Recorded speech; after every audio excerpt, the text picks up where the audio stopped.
My father did not come to my graduation. Not the high school one. Not the college one. He came to neither of them, for reasons that shifted slightly each time depending on what was convenient to believe that particular year, but that all amounted to the same thing in the end, which was that attending required a kind of sustained attention to my life that my father had never quite been able to manage. He came to my brother's graduations. Both of them. I am not telling you this so that you feel sorry for me. I spent a long time not wanting anyone to feel sorry for me, and that impulse has mostly served me well. What I am telling you is that the absences establish something. They set a pattern, the way early patterns always do, quietly, without anyone deciding to set them, so that by the time you are old enough to name the pattern, it has already shaped a significant portion of who you are. The pattern was this. What happened to Kevin mattered. What happened to me was noted, filed, moved past. Kevin was my older brother by 4 years. He was the kind of person who fills a room in a way that seems effortless, though effort is almost certainly involved somewhere beneath the surface. He was loud in the best sense, warm, present, the person at every gathering who everyone else organized themselves around. He was also, from a practical standpoint, my father's primary project. My father had theories about Kevin. Plans. Observations about Kevin's potential that he shared with people at dinner parties the way some people share investment strategies, with the particular pride of someone who believes they identified something before anyone else did. My father had no theories about me. Not cruel theories. Not dismissive ones. No theories at all. I existed in my father's peripheral vision the way background objects exist, present, not examined, not a subject of particular interest. I was 14 years old the first time I understood this clearly. We were at the dinner table. Kevin had gotten a starting position on the varsity football team. My father talked about this for approximately 35 minutes, which is a long time to talk about a high school football starting position, but he had a great deal to say, and he said all of it. His pride was genuine, enormous, and entirely focused. At some point during this conversation, I mentioned that I had been accepted into the county-wide academic competition and had placed second among all entrants. My father said, "That's nice, honey." Then he returned to Kevin's starting position. I sat with the "that's nice" for a long time. I did not cry about it. I was not a dramatic child, and I was not a crying child, which was itself probably a product of the same dynamic I am describing, the sense that strong emotion was not something the room had bandwidth for when it came from me specifically. But I sat with it. I turned it over. I examined it the way I would later learn to examine many things, carefully, without hurry, looking for what it actually meant. What it meant was, your accomplishments are nice. Kevin's accomplishments are important. There is a difference. The difference is not about the accomplishments. It is about whose they are. I was 14. I understood this imperfectly. By the time I was 18, I understood it completely. I joined the army at 18 years old. My father's response to this decision was 6 words. "You'll never make it, you know." He said it at the kitchen table on a Saturday morning in September, the same kitchen table where I had sat at 14 and learned what "that's nice" meant, the same table where 100 similar small lessons had accumulated over the years like sediment. He said it without particular cruelty, not with contempt, more with the resigned certainty of a man explaining something he believed was simply true, the way you might say the weather is going to be bad tomorrow, or that restaurant closes at 9. "You'll never make it, you know." My mother looked down at her coffee cup. Kevin was not there. Kevin was already away at the university where my father had enrolled him with considerable effort and enthusiasm and something approaching personal pride of authorship. I looked at my father. I said, "I know you believe that." Then I picked up my bag, walked out the front door, and drove myself to the recruiter's office. I want to tell you what those words did to me because I think this is important and because the way people talk about moments like this is often inaccurate. They say things like, "His doubt made me stronger." His words lit a fire in me. His belief that I would fail drove me to succeed. And sometimes that is true. Sometimes cruelty or indifference from a parent becomes the fuel that powers a life. But that is not what happened to me. What happened to me was quieter and more complicated. My father's words did not light a fire. They confirmed a hypothesis I had been developing for several years, which was that my father's understanding of me was incomplete and that waiting for it to become complete was not a productive use of my time. His doubt was not the engine of my ambition. My ambition already existed. It had been building for years in the space his inattention had created, growing in the quiet the way things grow when they are not being watched, without anyone's theory about them, without anyone's pride, without anyone's projection. I was not going to prove him wrong. I was going to live my own life and let him arrive at his own conclusions on his own timeline. That is a subtle distinction, but it is the most important one I can offer you. The first years were hard. I will not romanticize them for you, because the people who romanticize military training are almost always people who have not done it or people who did it so long ago that the sharp edges have softened into something more comfortable in the memory. The physical part was hard. The institutional part was harder in some ways. The learning of an entirely new language of rank and protocol and expectation, the subordination of the self to the structure, the understanding that in this environment your individual judgment was a resource to be developed and then deployed within a framework that was larger than you in every direction. I was good at this. Not immediately. Nothing is immediate when the learning is real, but progressively, consistently, in the way that competence builds when the work is right for the person doing it. My superiors noticed. This was the first time in my life that the people immediately around me noticed what I could do without me having to compete with someone else's presence for the noticing. There was no Kevin in my platoon. There was no older sibling whose warmth and loudness and ease naturally organized the room around him. There was just me doing the work, and the work was speaking clearly. I called home occasionally in those early years. The calls were short because the calls always were with my family because there was always more to say about Kevin's life than about mine, and the conversations followed the gravity of that imbalance. Kevin had started a technology company. Kevin's company was doing interesting things. Kevin's company had received some early investment. Kevin. I listened. I asked appropriate questions. I told them I was doing well, that the work was going well, that I was being given increasing responsibility. My father asked once if I was planning to make a career of it. I said yes. He was quiet for a moment. Then he said, "Well, I suppose that's practical." Practical. A step up from that's nice. Still several floors below importance. I noted this and kept going. By the time I had been in the army for 8 years, I had done things I am proud of in ways that have no adequate vocabulary in ordinary conversation. I had been deployed twice. The first time to a region I will not name because the naming does not matter for the story I am telling. The second time to a different region, longer, more complex, in a role that had expanded considerably from where I had started. I had been in situations that required decisions. Not the sanitized version of decisions that appears in the institutional language of the after-action review, but the actual decisions, made in real conditions by a person with incomplete information and limited time and full responsibility for outcomes. I made good decisions. I made them consistently enough that the institution recognized this, formally and in writing, in the particular way the military recognizes things that it values, with evaluations and with advancement, and eventually with responsibility that increased incrementally until I looked up one day and understood that the scope of what I was doing had grown significantly larger than what I had started with. I also made them in private, in the sense that no one outside the institution knew. My family did not know. My father did not know.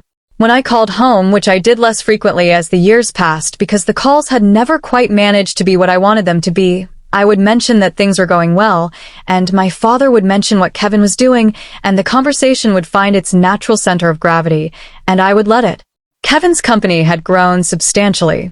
By the time I had 8 years in uniform, Kevin was running a company with several dozen employees and a regional reputation that my father described to everyone he knew with the enthusiasm of a man who had correctly identified a winning investment years earlier. My father talked about Kevin the way people talk about something they feel personally responsible for. There was ownership in it. "This is what I made," the pride said. "This is evidence of my own good judgment and vision." He did not talk about me that way. He could not. He had not made me.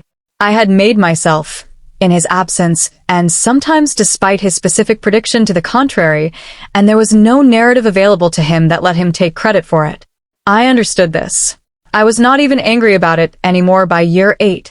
I had moved past angry somewhere around year 4 and had arrived at something more spacious, a kind of clear-eyed acceptance that this was the family I had, that the family I had was not going to fundamentally change, and that my life was not contingent on their understanding of it. But I was tired. That is the honest thing to say. Under the acceptance, under the equanimity I had built for myself across 8 years of doing hard work in demanding conditions, there was a specific tiredness. The tiredness of being known well in the places that required performance and not known at all in the places that should have been home. The graduation ceremony that changed everything was not my graduation. I need to explain this carefully because it is easy to misunderstand. My father had a heart procedure scheduled for the same week as the ceremony at which I was to receive a significant commendation. Not the kind of ceremony that gets written about in newspapers, not publicly, but the kind that exists within the institution as a marker, a moment of formal recognition in a room full of people who understand what it means. I had been told about the ceremony with 3 weeks' notice. I had mentioned it to my mother in a phone call. My mother had mentioned it to my father. My father had not rescheduled his procedure, which was elective, which could have been moved, but was not moved. When I spoke to my mother the evening after the ceremony, she said, "Your father sends his congratulations." I said, "I know." She said, "He's very proud of you." And I thought, is he? I thought, does he know what happened in that room today?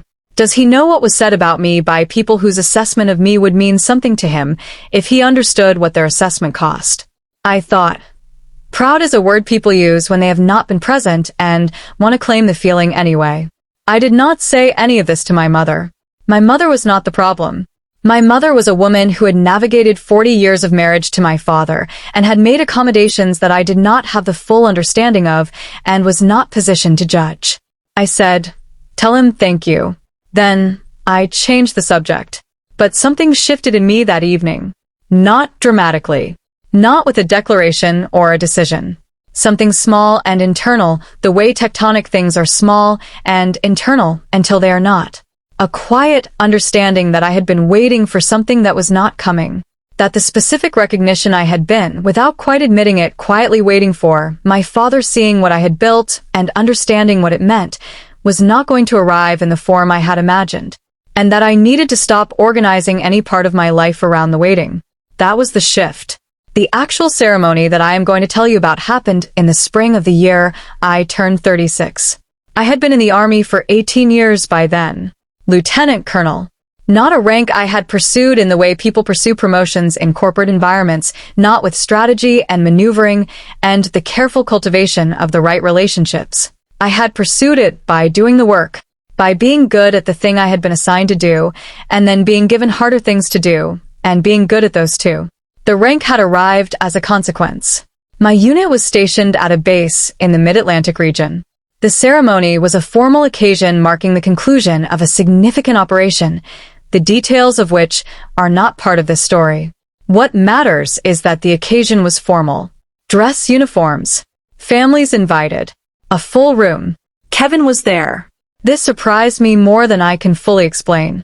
Kevin almost never came to military events. He was busy. He had a company to run. He had a life that generated its own significant demands. But he had called me 2 weeks earlier and asked about the date and said he would try to make it, and he had made it, arriving late, standing in the back, still in the jacket he had worn to whatever meeting he had come from. My father was also there. This I had not expected at all. He had told my mother he was coming. My mother had not told me because she was not sure he would actually arrive and did not want to create an expectation that would not be met. He had arrived. He was sitting in the 3rd row. He was wearing the gray suit he wore to events he considered important, the one he had worn to Kevin's various professional milestones over the years. I saw him when I walked into the room. I am going to be honest with you about what I felt when I saw him. It was not simple. It was not triumphant. It was not the clean, satisfying feeling that the stories people tell about moments like this suggest you are supposed to feel. It was complicated and layered in a way that I have spent some time since then trying to understand accurately. There was something like surprise. Something like a tenderness that I had not expected, and that was uncomfortable in the way unexpected tenderness is always uncomfortable when it arrives in a context where you have been practicing not needing it. And underneath those things, something that I can only describe as a kind of grief, the specific grief of seeing someone arrive at a place they should have been at long ago, and understanding simultaneously that you are glad they are here, and that the years they were not here cannot be given back. All of this in the moment of seeing him in the third row. Then I did what you do. I composed my face. I took my place. I waited for the ceremony to begin. The ceremony proceeded with the particular formality of military occasions, which is a formality that means something different from civilian formality. It is not stiffness. It is not performance of importance. It is the accumulated weight of a tradition that takes seriously the idea that some things deserve to be marked with care, that the crossing of certain thresholds requires acknowledgement that goes beyond the casual. There were several presentations. Several people before me.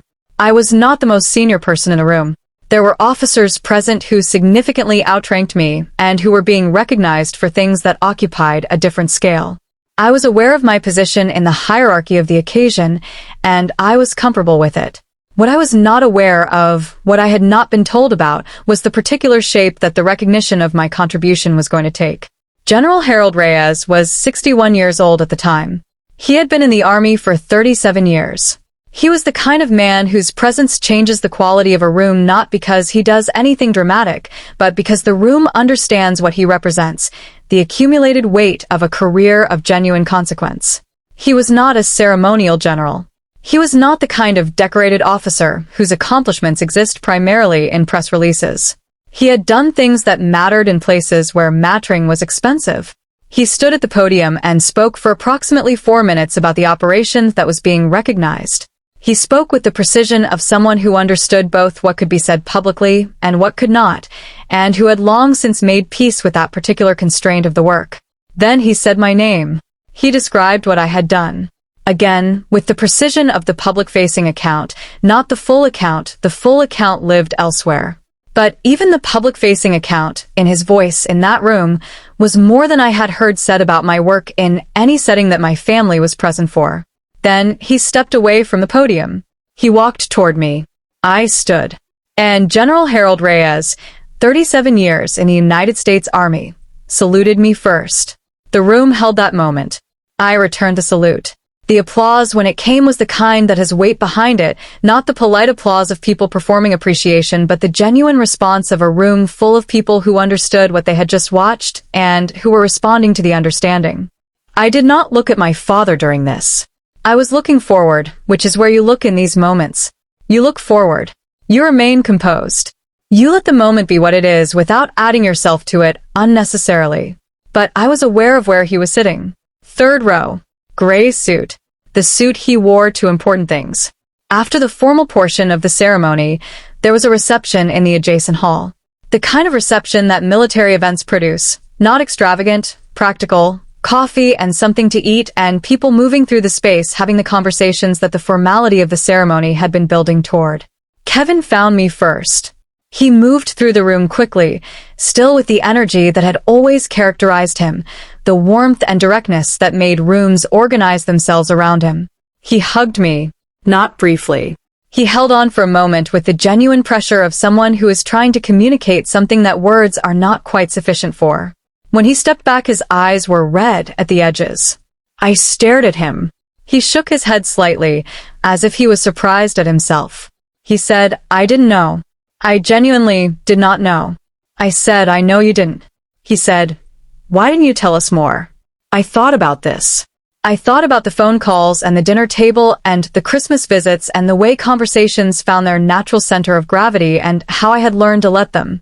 I thought about how explaining would have required an audience that was prepared to receive the explanation, and how the audience had not been prepared, and how the preparation required a kind of sustained attention that had not been available. I said, I tried, sometimes. It didn't land. He looked at me for a long moment. Then he said something that surprised me. He said, I think I made that harder. By being loud.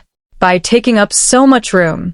I looked at him. He said, Dad looked at me and saw something he wanted to talk about. So he talked about it. And I let him, because it felt good to be talked about. And I think that made it easier for everyone to not look at you. This was the most honest thing my brother had ever said to me about the dynamic we had grown up inside of. I did not know what to do with it in the moment. It was too large for the reception hall, too real for the coffee and the standing around. So I said, "You're here now." And he said, "I'm here." And we left it there, which is where it needed to be left for the time being. My father took longer. He was standing near the edge of the room when I found him, or when he found me, I am not entirely sure which. He was holding a coffee cup he was not drinking from. He was looking at the commendation that someone had framed and set up on a display table near the entrance, with my name on it and the formal language of the recognition. He was looking at it the way people look at things they are trying to understand. I stood beside him. He did not say anything for a long time. What he said eventually was not what I had imagined him saying in the versions of this conversation that I had sometimes, against my better judgment, run through in my head over the years. It was not an apology exactly. It was not a reckoning or a confession or a reversal of decades of inattention arrived at in a single clean moment. What he said was, "I didn't know what I was looking at.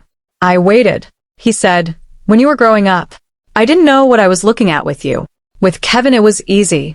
He was loud. He was right there. I understood what he was. With you I didn't understand what you were, and I think he stopped. He looked at the commendation again. I think I just decided not to look too hard at something I didn't understand. It was not an apology, but it was something. It was, I thought, the most honest thing my father had said to me in my entire life, and that made it valuable regardless of its incompleteness. I said, "I know, Dad." He looked at me then. Really looked, in a way he had not looked when I was 14 and placed second in the county competition, and he said, "That's nice." The look of someone who is seeing something for perhaps the first time and is trying to determine what it actually is. He said, "I was wrong. When I said you'd never make it, I was wrong." I said, "Yes, you were." He nodded. He looked back at the commendation. We stood there for a while in the reception hall with coffee cups and the noise of conversation around us, and the framed commendation in front of us, and 36 years of history between us that was too large for any single conversation, but that was, in this particular moment, at least being looked at directly. That was something. I was willing to let it be something, for now. I drove home that evening alone, which is how I usually traveled, and which I had come to find comfortable rather than lonely, the solitude of a car on a dark highway, the particular thinking space that long drives create. I thought about General Reyes saluting me first. Not with vanity. Not with the pleasure of imagined vindication. More with the specific curiosity of someone trying to understand what a moment actually meant. Because moments like that one, the ones you have imagined in some form, the ones where the thing you have been quietly building is finally seen, do not feel the way the imagination suggests they will feel. The imagination makes them crisp. Decisive. The satisfaction is clean in the imagined version, uncomplicated, arriving with the force of a door finally closing on something that needed to close. The real version is never like that. The real version is complicated by the fact that you are a person with a history, and that person is standing in the moment with all the history attached. The satisfaction is real, but it shares space with grief, with tiredness, with the complicated love of seeing your father in the gray suit he wears to important things and feeling simultaneously glad he is there and aware of all the times the suit stayed in the closet. You cannot have the clean version. The clean version is for people who do not have histories. What you can have is the real version, which is messier and more human, and I have come to believe, more valuable precisely because of the mess. I drove for a while. The highway was quiet. The dark on both sides of it was the particular flat dark of the mid-Atlantic at night. No mountains, no drama. Just space. I thought about 18 years. About the recruiter who had signed my paperwork on a Tuesday morning when I was 18 years old, and my father's 6 words were still relatively fresh. About the first year, which was hard in the ways I described, and in some additional ways I have not. About the deployments and what they asked and what they took. About the decisions and what they cost.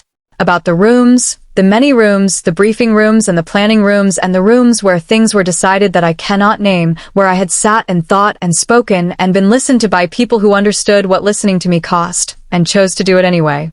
18 years. My father had 6 words. The 18 years answered those 6 words more thoroughly than anything I could have said in that kitchen on that September morning. But here is what I want to say about those 18 years, and this is the part that matters most to me. I did not live them for the answer. That is the distinction I was trying to make earlier, and I want to return to it now because I think it is the most important thing I know about this particular kind of life. I did not enlist to prove my father wrong.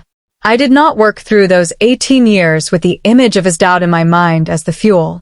The fuel was something else entirely. The fuel was the work itself, the genuine satisfaction of doing something that was right for the person I was, the accumulated evidence of my own competence arriving day by day in the form of things done well and recognized as done well by people whose recognition meant something because it was earned rather than given. The fuel was me. Not his doubt. Not his absence. Not the empty seats at my graduations, or the "that's nice" at the dinner table, or the 6 words at 18. Those things were part of the story, part of the formation. But they were not the engine. I was the engine. That is the thing I most want you to take from this, if you are someone who has built something in the shadow of someone else's doubt or indifference. The building was yours. The engine was yours. The 18 years were yours in a way that has nothing to do with what they were responding to, and everything to do with who you actually are. The people who doubted you are not the reason you are what you are. You are the reason.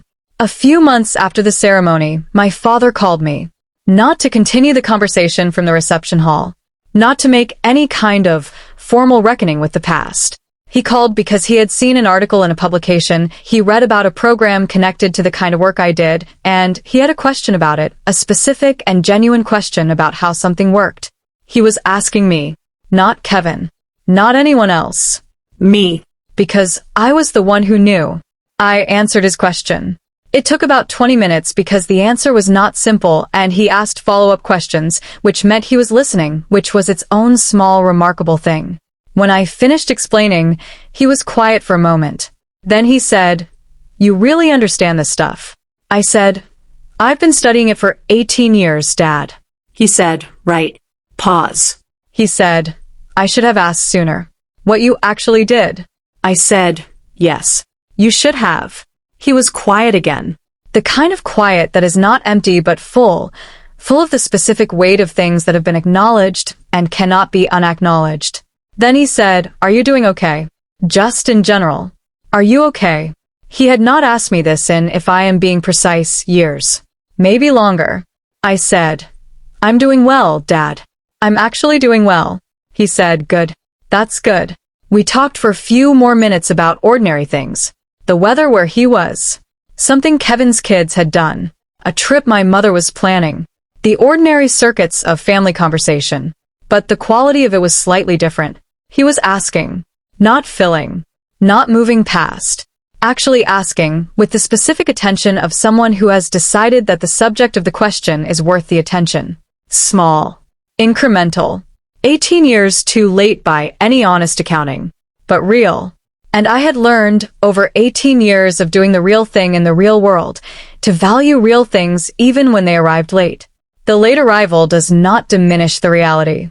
It just comes with the complicated freight of the time it took to get there. I accepted it. I accepted it not because I had to, not because the alternative was too painful, but because I had built enough of a life in the years of his inattention that I did not need his attention to sustain me. I could receive it as a gift rather than a lifeline. I could say, "This is nice," and mean it in a way that was different from the "that's nice" at 14, different from the passive recording of something peripheral. I could mean it as, "This is a real thing happening between real people, imperfect and late and genuine. That is better than I had when I was 18. That is more than enough to build forward from." I want to say one more thing before I finish. If you are someone who grew up in the shadow of a sibling who is louder or brighter or more naturally legible to the adults in your life, I want to tell you something about what that shadow does if you let it. It does nothing. Your life happens in the light, not in the shadow. The shadow is behind you. The shadow requires you to keep turning around and looking at it. And every time you turn around to look at it, you are not looking forward. My father's 6 words had no power over the next 18 years. His doubt had no access to my actual life. It could not follow me into the rooms where the real work was being done. It could not diminish the commendation or unmake the salute or subtract anything from what I had built. It existed only in the past, which is the only place the shadows of our families can live. We give them more access to the present than they have earned. We look back when we should look forward. We measure ourselves against someone else's failure of imagination when we should be measuring ourselves against what we are actually capable of. Your father's doubt is not a ceiling. It is just a word said by a man who did not look carefully enough at what was in front of him. The word has no structural integrity. It cannot hold anything up or hold anything down. It is just a word. The 18 years are what is real. The work is what is real. The general who salutes you first is what is real. And the moment you understand that, truly understand it without reservation, is the moment the weight that has been sitting somewhere in your chest since you were 14 years old finally lifts. Not because someone saw you, because you stopped needing the people who didn't to define the ones who did. I drove home that night in the dark with the highway quiet around me, and I thought about General Reyes and the salute and my father in the gray suit and Kevin's red-edged eyes and all the years between 18 and 36, and what I felt was not triumph, and it was not vindication, and it was not the clean satisfaction of the imagined version. It was something simpler. It was the feeling of a person who knows who she is. And that, after everything, is the thing that nothing can take away. Not 6 words at a kitchen table. Not empty seats at graduation. Not 36 years of being the one in the background while someone else stood in the light. You know who you are. You built it yourself. And that is everything. Thank you for staying with me through this story. If something in it reached you, I would love to hear where you are watching from and what part stayed with you the longest. And if you have ever been the one in the background, the one whose accomplishments received a "that's nice" while someone else's received a celebration, I hope you hear this clearly. The background is not where you end up. It is just where you start. Stay with us. There are more stories to tell. There is something I have not told you yet, about the years between the ceremony and the phone call from my father. About what that period actually looked like from the inside, because the outside version, the clean arc of career and recognition and family, does not capture what it cost or what it produced in me beyond the professional metrics. I want to tell you about a Tuesday in November, approximately 2 years before the ceremony. I was at a base in a location I will not name. The work I was doing at that point was demanding in a specific way that is hard to articulate to someone who has not done it, which is that it required constant vigilance without the release that combat situations sometimes provide. There was no clear action. There was only sustained attention and the grinding work of keeping that attention focused when everything in the environment was designed to make attention difficult. I had been awake for most of the previous 30 hours.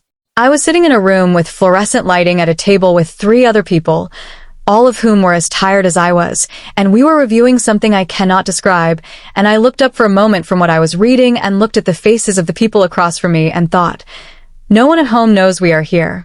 Not in a self-pitying way. Not with bitterness. Just as a simple, observed fact. No one at home knew we were in that room, doing that work, at that hour, in that condition. Not because it was secret, though parts of it were. But because the people at home had not asked, and we had not offered, and the distance between the 2 worlds had become so complete that the idea of bridging it felt almost theoretical.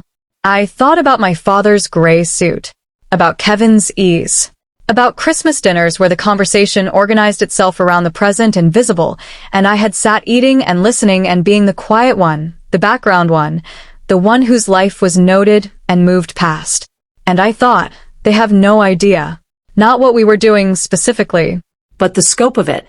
the scale of the years.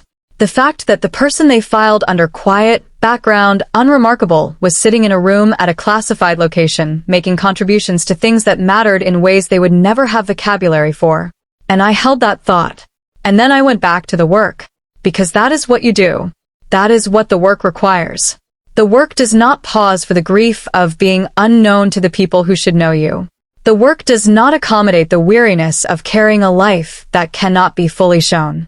The work is simply there, demanding, present, asking for everything you have. And you give it everything you have, because that is who you are. And you know who you are even when no one at home does. That was the Tuesday in November. That was the truth of those years, the truth underneath the career metrics, The truth that the ceremony and the commendation and the general salute were eventually the public expression of all those Tuesdays, all those rooms, all that work done in the absence of witnesses from the life that was supposed to be home. I want to tell you about a conversation I had with another officer, a woman named Patterson who had been in the Army for 22 years by the time I met her, and who had the quality of someone who had made her peace with things that take most people considerably longer to make peace with. We were at a professional development event, which is the military's way of ensuring that people whose days are entirely consumed by operational demands occasionally sit in a room and think about the larger shape of what they are doing. We were paired for a discussion exercise. The exercise was about leadership and what it required. At some point the conversation moved, as these conversations sometimes do when two people are actually talking rather than performing, toward the personal, toward what had shaped us. I told her about my father's 6 words. Not the whole story, not then, but the shape of it. She nodded slowly. She said, "Mine told me I was too emotional to lead." I looked at her. 22 years. The kind of career that the phrase "too emotional to lead" cannot even begin to touch. She said, "They do not know what they are looking at, usually. The parents. They see the child in front of them, and they try to project a future from that child, but they are using a very small amount of information and a very large amount of their own fear and limitation. The projection is almost never accurate.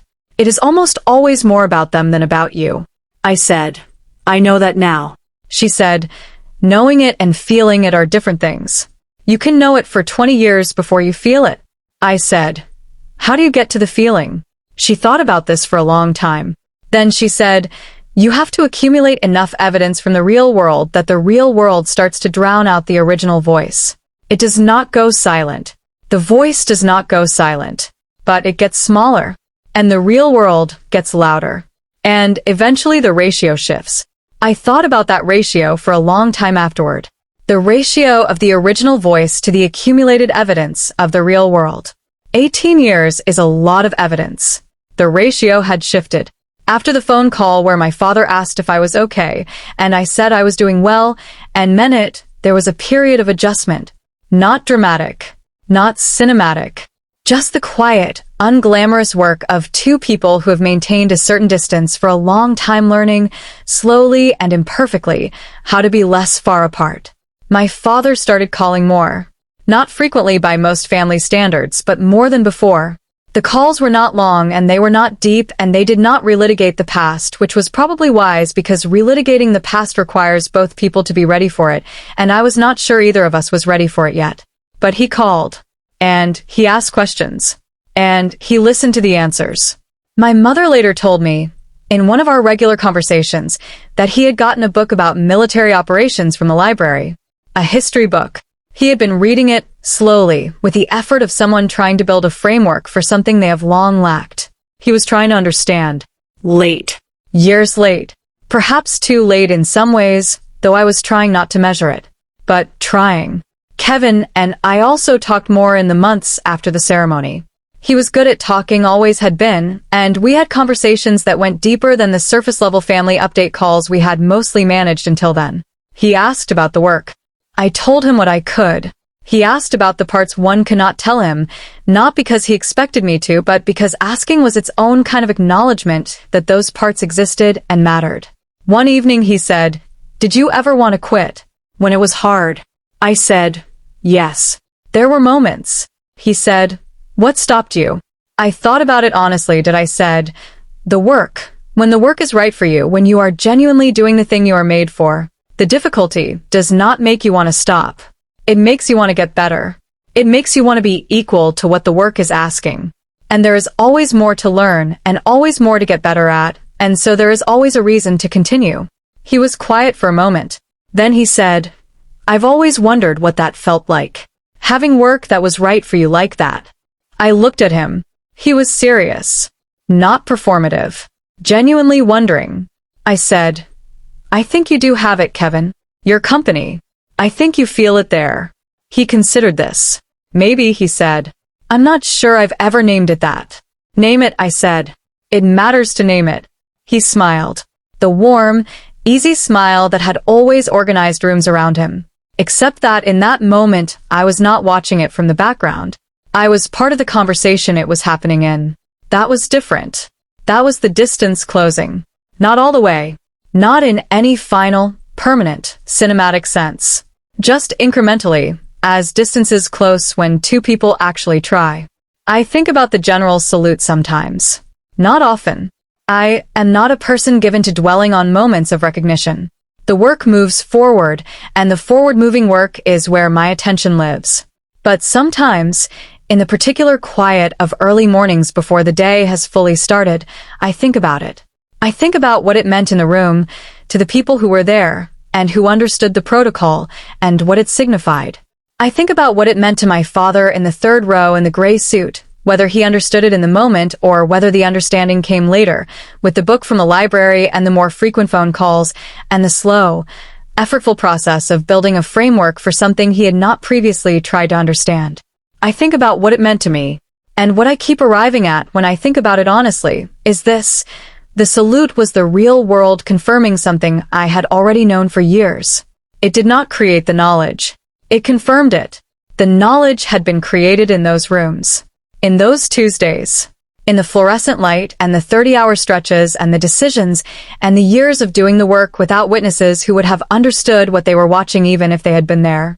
The knowledge was mine long before the salute. The salute was for the room. The knowledge was for me. And that is the distinction that matters most in the end, when you are the person who built something in the background, in the quiet, in the years when no one was watching. The knowing was always yours.